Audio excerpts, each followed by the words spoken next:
Clyde Ginnison was wary of the sun.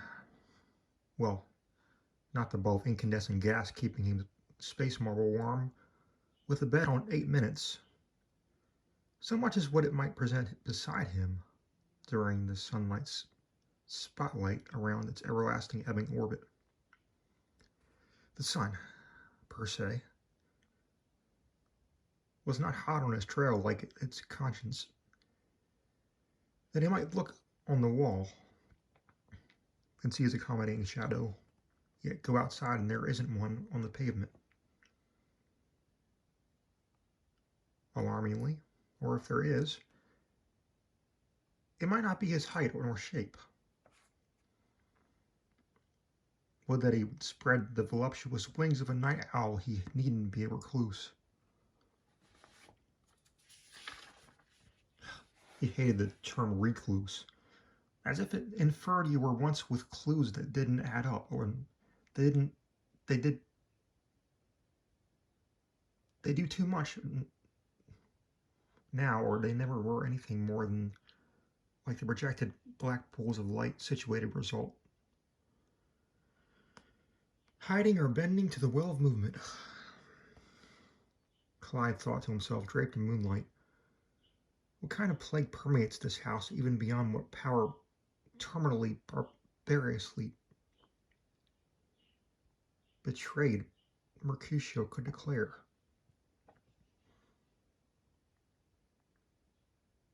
Recluse, religion, redundant. Why are the evolved forms always the one that took praise over the cornerstone roots you don't see? Were they just not as ripe and therefore not as interesting, full to the brim of history to be a party game subject? Like Martians passing over Earth? Not to be ignorant.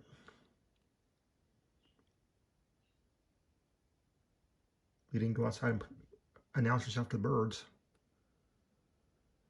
Or the originals were troublemakers without honor earned and therefore deserved as opposed to a lineage.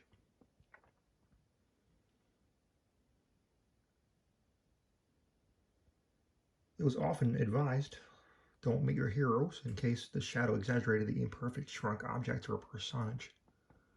You can't always predict angles until intentionally. The holy trinity of a door is to become ajar, an exit and an entrance simultaneously.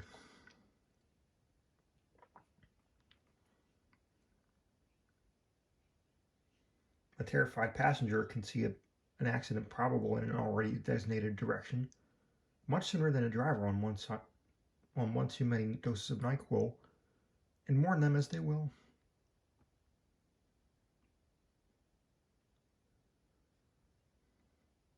What doth a projection intend? Black as the shadow may be only so far in doubles or triples happenstance, it remains devoid of other competing distractions to proclaim themselves the primary, with a capital P, to bow before, while the rain grows a garden of society from seeds planted at different times, therefore sprouting at different times than supposed previously. The thunder of a primary's heart bellows and cracks the whip of conscience over how heavy they'll lay the crown over what individual.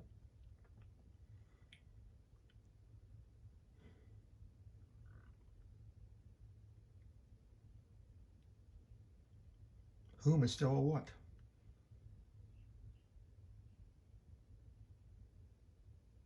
Yet combined color was originally intended out of love, but instead of treating the future as if it already occurred, they may have forgotten to love to intend. In the gloomy words of Prince Hamlet, together with all forms, moods, and shapes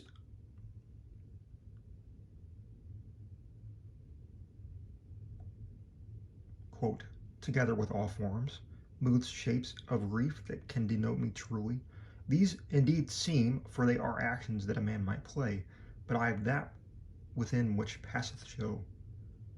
These but the trappings in suits of woe, unquote. Human feelings knew no restricted, restrained bound by numbers of a year or paper any more than language or time spanning timeless fiction, or the SS Luck sailing the 7 known seas, observing, absorbing, no one continent alone.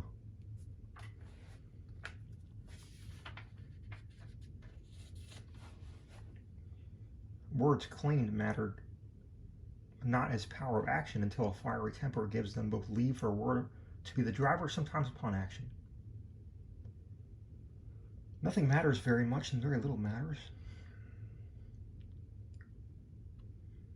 Crouched beside the in and out glow of a fireplace at his upstairs wing, Clyde's shadow elongated across the wood floor next to his Persian rug and formed an expression of thought.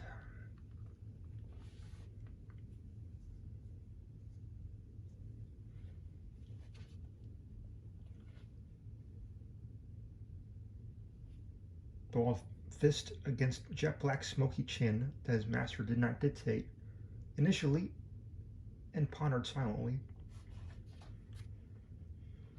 What contemptuous bellowing and clawing and pounding of Rain's hands must pound the window as if it wouldn't be as prompt as to dispel the warm livelihood of flickering licks that contribute to my current stature. Did Clyde forget to water the estate's plants today, that the sky itself felt obligated and despiteful to overdo? Even fire is timed temper that drops of B12 can't or won't seem to sustain as much as disdain. Yeah, put the fire on fire, why don't you? Clyde barked as if he heard the shadow's thoughts before his brain surged reaction like electrical chemical. To provide silence and nothing to react to in this sorry realm, or the next. The shadow realized it had thought too soon upon noticing, as much as Clyde didn't, that his shadow didn't follow. When he got up to open and close the patio door. Arigato, Clyde-san. How much money does the weather want to stop the next time another gardener works overtime? This institute shall constitute no less of a future standard or regulation, Yoshi. No matter how much you convert it to yen, it's over when it's over. Shadow pondered and wished it could tell him. Sun or not, the sky, like fond memories, could hoist an anchor overboard in the sea of time. Shadows are mere tempting projections, anti-lightning bolts, and like the sun and the moon, following a motor vehicle, if not racing the invisible man, running as fast as you go. But the window raindrop race I can't spectate. There's sound reason that's a long way to the bank.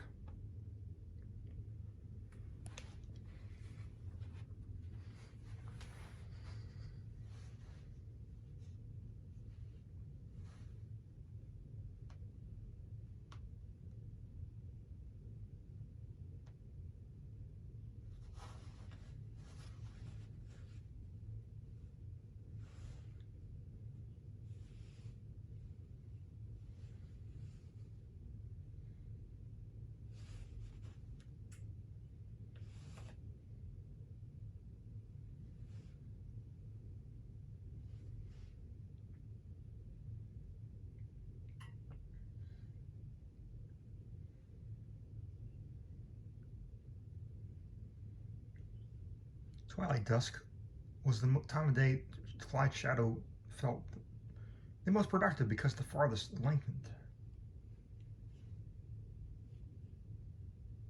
Clyde would spend all his time dawdling at the last rays of the sun kissing the hills goodnight. As much as the shadow just wanted to lay as long a middle finger. Cooperative situations never paying off enough to where he didn't even get pigeon scraps.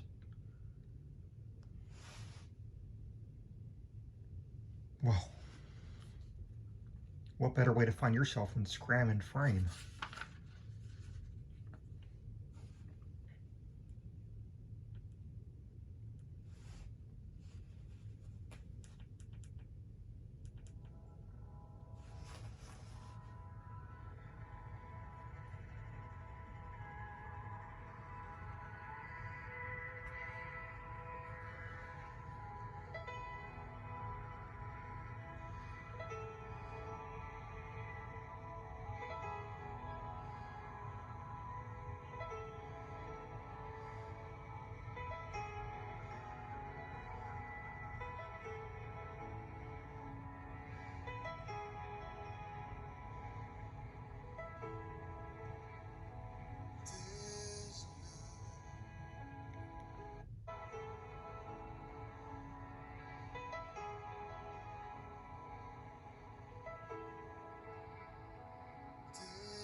Who says she knows,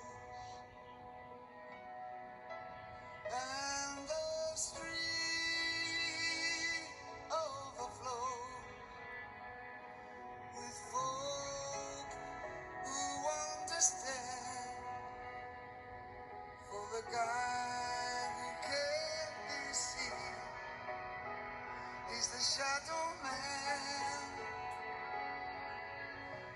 and the shadow man is close at hand. Take a turn and see his smile, made of nothing but loneliness. Take a walk, be a friend to the shadow man.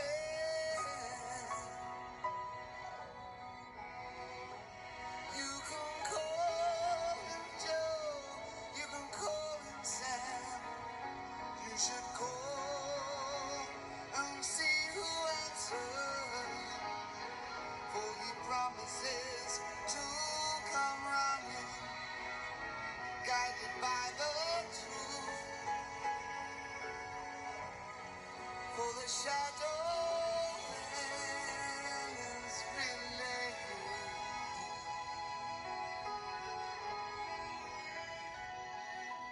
look in his eyes and see your reflection. Look to the stars and see his eyes. He'll show you tomorrow. He'll show you the sorrow of what you did today. You can call him foe, you can call him friend. You should call and see who answers, for he knows you're always a joy to the road ahead. And the shadow man is waiting round the bend. Shadow man is waiting up ahead. Shadow man is waiting up ahead. Waiting up ahead.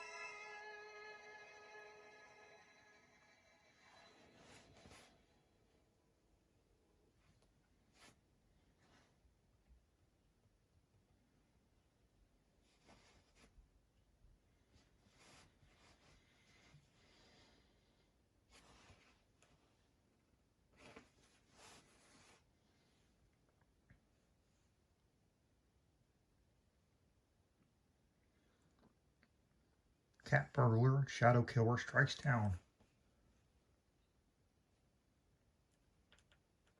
I didn't say any cats have been burgled. They might as well have been. Don't you have enough evidence alone that my fingerprints were nowhere near her body or bed or room or other than the blatantly obvious doorknob when I found her?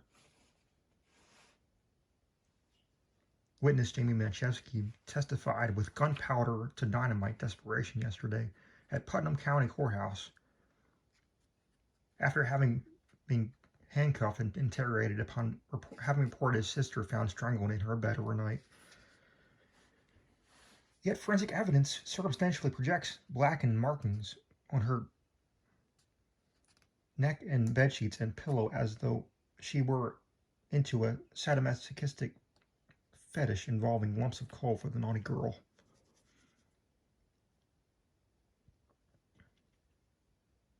Mr. Manchevsky is further quoted as proclaiming, he can strap me down and jab me in the jugular with truth serum, and you won't find evidence on me even after my own skin bore electrocution streaks. Yet Eileen did not commit suicide. How many of you can claim you've seen anything like this? Screw on oath, man. At which point Judge Turbley sledgehammered her gavel instead of giving Mr. Manchevsky an equally verbal wallop for the last bit of his statement. Paused and admitted there is more that's hard to believe than brought to the court records outweighing the pay any given day for any given lawyer. And asked for a show of hands. The stenographer was paused on cue. Her Honor Beth Turbley burned a hole of a glare at the bailiff with an et tu, Berthe expression of remorse. When he raised his hand as prompt as though a psychiatric magician ventriloquist had every right hand in the courthouse raised simultaneously, while his face looked down at the dollhouse from the ceiling opened above.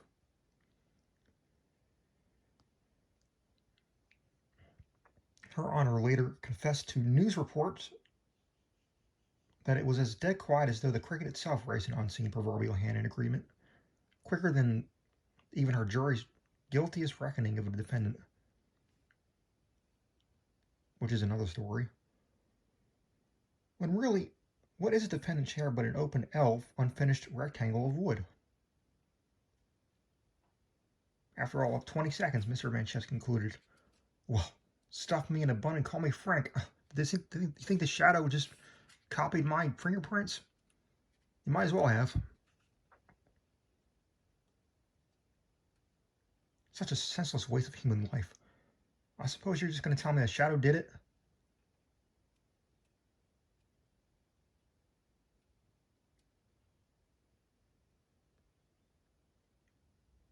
Why didn't he just take my hand and just slab her all over?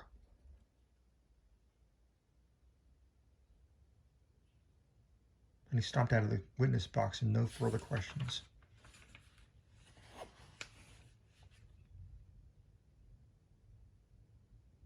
There were some folks who had some questions for him afterward, but they kept him to himself for the time being. What had actually occurred with the police and the news couldn't let alone report. Wouldn't report, not even to Millie Knox, or from her, the broad with the odd herself. It was unbeknownst to Clyde that while he slumbered, it was the shadow itself that started tracking down women's surrogate bodies, and offering not just as a fulfillment surrogate, a personal proposal that had nothing to do with marriage, and everything to do with purity and preservation. It knew they wouldn't betray him. Without a body, where is the shadow to go? Oh, who's this off duty from his own? Did he ever have a body? Did he ever want one? He'd know when he found the right female shadow to dispose upon his intentions without death involved.